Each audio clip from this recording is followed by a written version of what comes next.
Di tempat ini, para perempuan tua menepi. Bukan rumah, tapi disinilah mereka berteduh. Mereka pernah menjadi ibu, istri, pengasuh, bahkan juga tulang punggung. Kini mereka hidup bersama di bawah atap yang sama dalam sisa usia mereka yang pelan. Tempat ini disebut Pondok Lansia. Tapi benarkah ini rumah bagi mereka?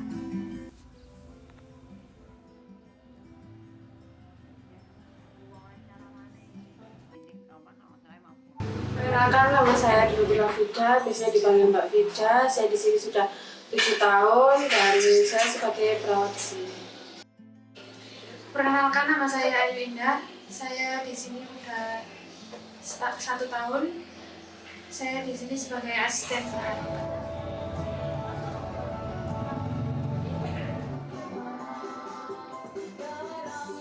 Kalau dulu yang membekas, mungkin dulu ada salah satu lansia yang tidak mempunyai anak, yang membawa ke sini itu keluarga terdekatnya. Terus di sini dia belajar agama, soalnya sebelumnya dia nggak menganut agama. Terus selama belajar agama itu memang benar-benar dipelajari dari nol. Jadi mulai mengaji, terus sholat kayak gitu. Terus sudah 2 bulan di sini orangnya sempat jatuh. Jatuh itu udah 2 kali jatuh. Ketiga kali jatuh itu orangnya sempat ngedrop. Habis ngedrop terus selama 2 hari orangnya dirawat. Pas hari ketiganya itu orangnya meninggal.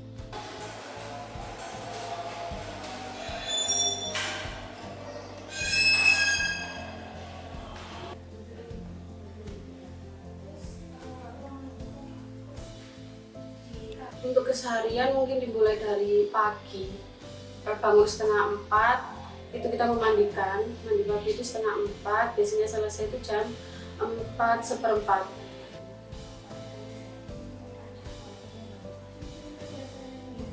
Jam 6 itu kita istirahat sebentar, lanjut 6:30 nunggu makan. Habis itu setelah makan kita opersif ke yang pagi. Nah, baru selesai opersif, nunggu jam 8 kita berjemur sampai jam 9. Nah, berjemur itu juga ada kegiatan senam kayak gitu.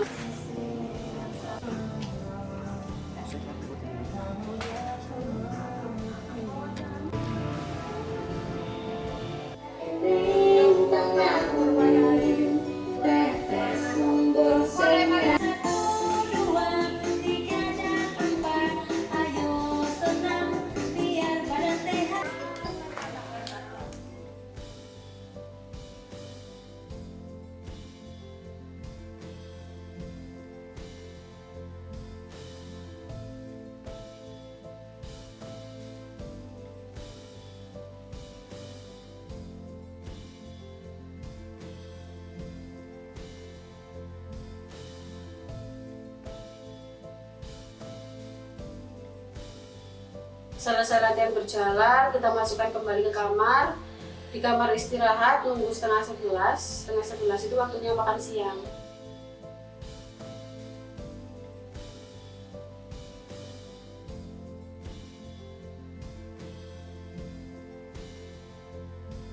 Itu sama mamanya istirahat, kita juga istirahat.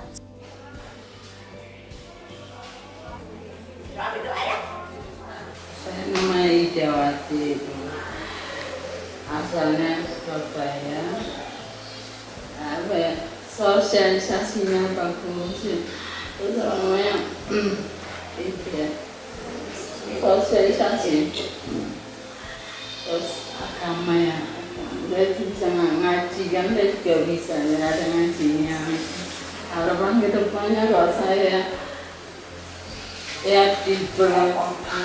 ya semoga lebih bagus lagi, lebih sukses lah gitu. Bisa manajemennya dirubah lah.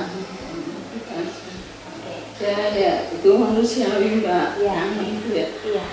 Tapi itu berhubung apa ya, saudara saya tuh di sini tuh, jadi ada imun dari saya, jadi lupa itu. Jadi saya kok dekat itu, kok orang-orang gitu, saya tidak biasa. Soalnya saudara kan nengok-nengok di dalam rumah itu. Karena ya saya kalau ingat ya ados, betapa ya. Tapi dia datang sendiri, kayak tante apa datang. Jadi suatu imun gitu. Jadi saya tidak jangan lagi sebagai sini gitu. Itu Mbak ya, itu merupakan suatu berita, informasi ini. Jadi saya sudah puas itu. Dikenal Mbak, namanya Selina. Saking Ponorogo. Dari anak.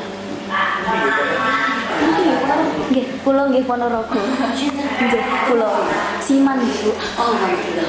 Ibu teng pundi? Anu nggak nunggu toh. Oh, mboten nggih, satu daerah nggih, Bu. Semangat ini sehat. Yo sehat aja. Bahagia. Yo bahagia. Tidak nukai. Disik Mbak nih, sono kowe. Anu, sholat, oke. Terus no, dia dulu. Nama saya Siti Khadijah. Umur saya 80 tahun. Saya mau merasakan apa dimasukkan ke pondok. Supaya ada teman dari bulan dan ada perawatan. Gimana Ibu perasaannya sama teng mriki? Ya senang ada teman. Cuma kadang-kadang kalau ingat rumah Kenapa ada Ibu? apa aku di sini. Perkenalkan, saya Hilda Rosainia, MPSI Psikolog. Saya sudah 5 tahun berpraktek sebagai psikolog klinis. Beberapa kali saya juga ada kaitannya menangani kasus-kasus terkait lansia. Kondisi psikologis yang paling umum yang terjadi pada lansia itu bisa bermacam-macam ya, mulai dari kondisi psikologis yang justru baik gitu, bisa jadi juga yang buruk. Yang baik misalnya beliau-beliau ini berkumpul dengan rekan atau teman seusianya sehingga lebih nyambung ketika ngobrol, kegiatannya juga lebih cocok untuk usia lansia kayak gitu ya. Lansia apabila keadaannya sama-sama sejahtera di rumah dan kesejahteraannya juga dipenuhi di panti jompo, kemudian diteliti perbedaannya, mereka ini cenderung lebih bahagia yang di rumah daripada yang di panti jompo kalau kondisinya setara gitu ya. Karena walau bagaimanapun adaptasi di lingkungan baru di usia senja itu nggak mudah gitu ya, sehingga mereka cenderung lebih suka untuk tetap tinggal di rumahnya sendiri seperti itu.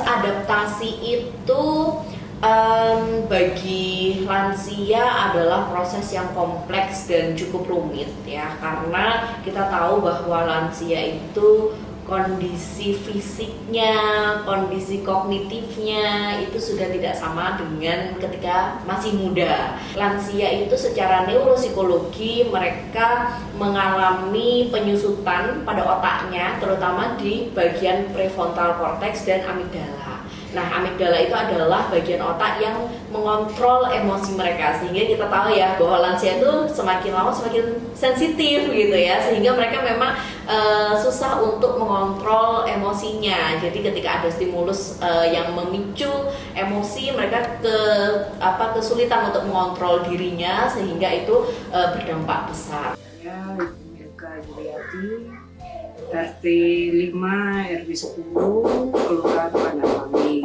Kok cari, nah terkenalnya di situ nggak cari. Ya kalau menurut saya itu ya bagus juga, karena orang lansia itu tadi bisa dirawat dengan baik. Namanya pastinya kan nggak semua lansia itu punya keluarga. Mungkin ada yang hidup sendirian atau ditinggal dulu sama anaknya, terus baik buat itu lansianya, karena bisa di panti itu bisa menemani merawat di lansia tersebut. Saya Tri Bambang Suprapto, warga Pandanwangi RT 5 RW 10. Untuk keberadaan panti jompo memang sangat baik ya untuk di lingkungan kita, karena mungkin bisa membantu tetangga-tetangga, mungkin tetangga juga bisa ikut peduli ya. Yang menarik dari panti jompo itu yaitu perawatannya itu sangat intensif ya. Kalau pagi itu diajak senam bersama-sama mahasiswa, mahasiswa dari, ada yang dari UMM, ada yang dari mana itu Suprakon itu dari pemerintah kita nggak tahu ya, mungkin ada ya, yang jelas ada. Tapi kalau dari lembaga sosial lainnya mungkin ya sering lah, mungkin menjelang Ramadan atau di bulan Muharram itu biasanya banyaknya tamu-tamu yang datang untuk membantu di sana. Semoga panti jompo yang ada di LA Sucipto Gang 22 ini tetap adanya, karena panti jompo itu dibutuhkan oleh masyarakat walaupun dalam kota maupun dari luar kota. Perkenalkan, saya nama Pak Musianto selaku penanggung jawab untuk penantian ini, dan juga penanggung jawab atas semua barang-barang yang saya mewakili semua pengurus yang ada di pondok penantian.